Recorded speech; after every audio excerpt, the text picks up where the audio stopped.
After the government of Donald Trump announced that it would fight drug cartels in Latin America, the Pentagon decided to reposition the Southern Command troops in the Caribbean Sea. This military movement put the current president of Brazil on alert, who in a public statement declared the urgent need to reinforce national defenses, under the risk of the country being invaded at any moment. The statement sparked a debate about sovereignty and security, especially in light of the growing American presence at strategic points in the region. Vision.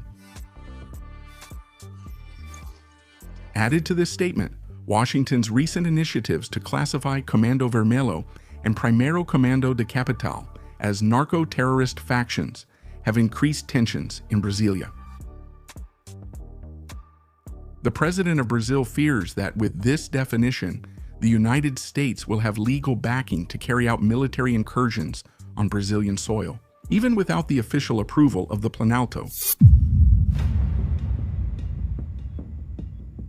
The situation puts Brazil in a delicate position.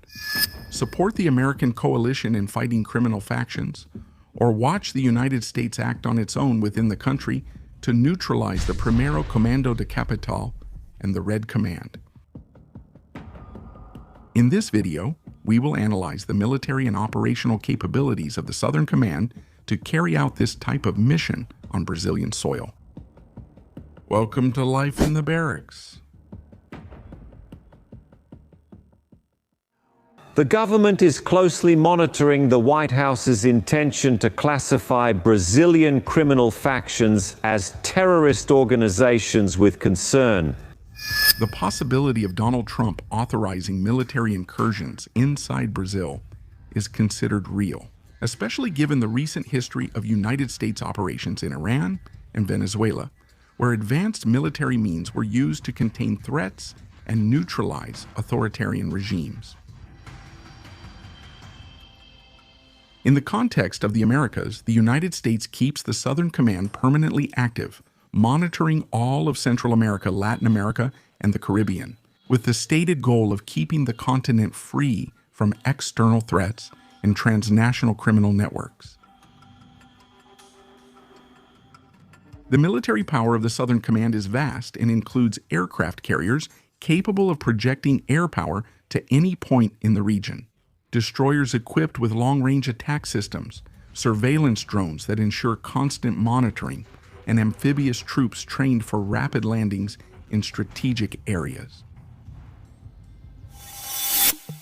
This structure allows the United States not only to contain local insurgents, such as Brazilian criminal factions, but also to carry out surgical operations with a high degree of precision, increasing the pressure on governments that resist aligning themselves with the international coalition against drug trafficking.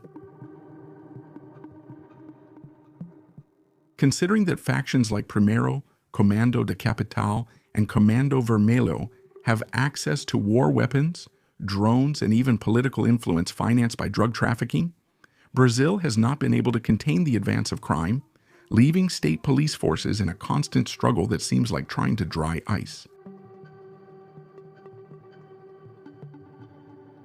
For decades, these criminal groups have haunted the lives of the population, expanding their power and challenging the state. This scenario becomes even more delicate in light of the warning from Donald Trump's government that it will begin a relentless fight against the cartels, putting Brazil at the center of international attention.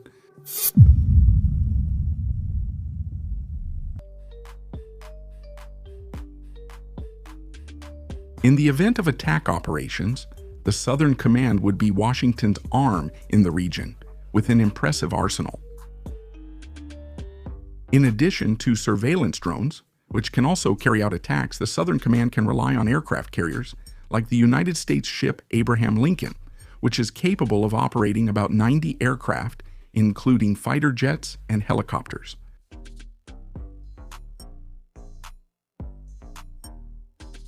The force in the Pacific also has destroyers equipped with Tomahawk cruise missiles, capable of hitting targets more than 160 kilometers away, as well as anti-aircraft systems and surface weapons.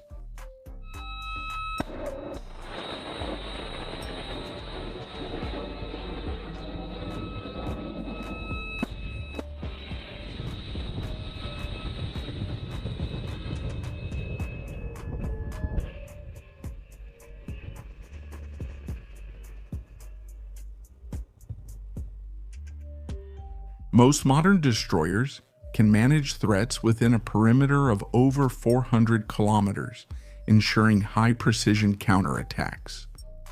This robust military structure demonstrates that if the United States decides to act, the available firepower is capable of neutralizing criminal factions quickly and effectively.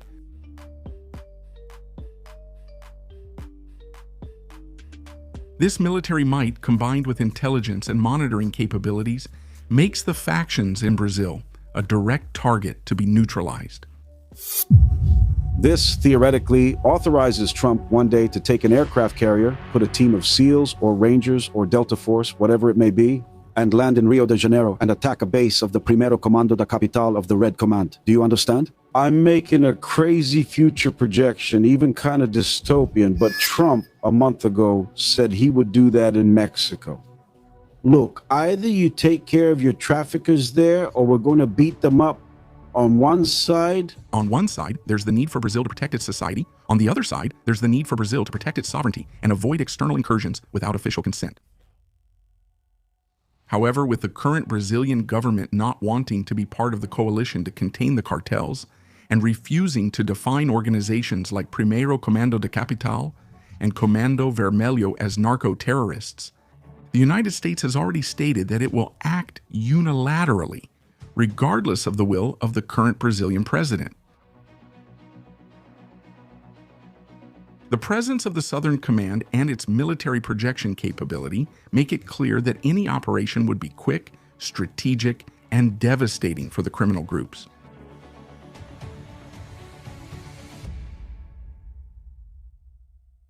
But they could also generate political and diplomatic repercussions of great impact.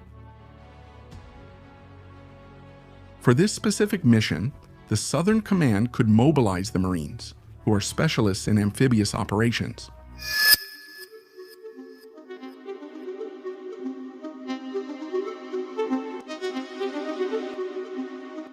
These troops have the ability to quickly land in coastal and urban areas, establishing checkpoints and carrying out direct combat missions against insurgents.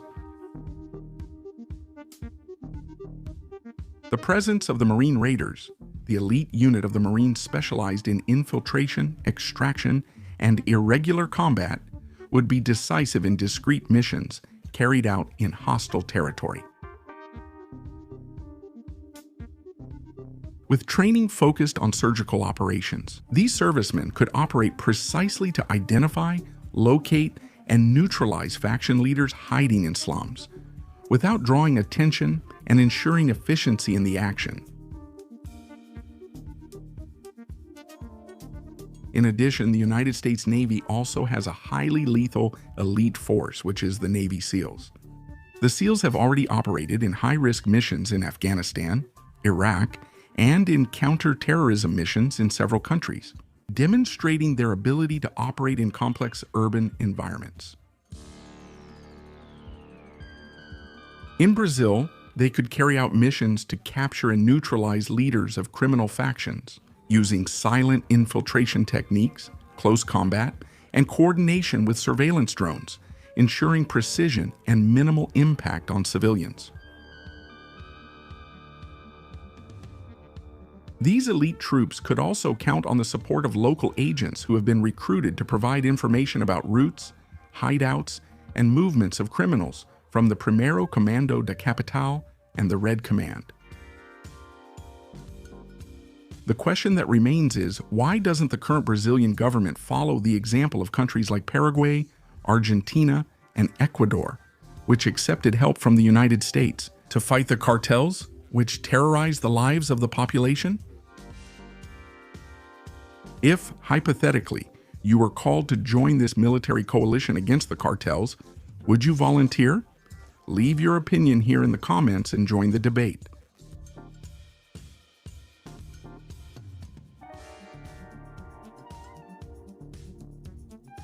The link to purchase the T9 military tactical flashlight will be in the description and in the pinned comment. Here at Life in the Barracks, you stay up to date with everything happening in the military world. Leave your like, subscribe, and watch one of the videos that's appearing on your screen.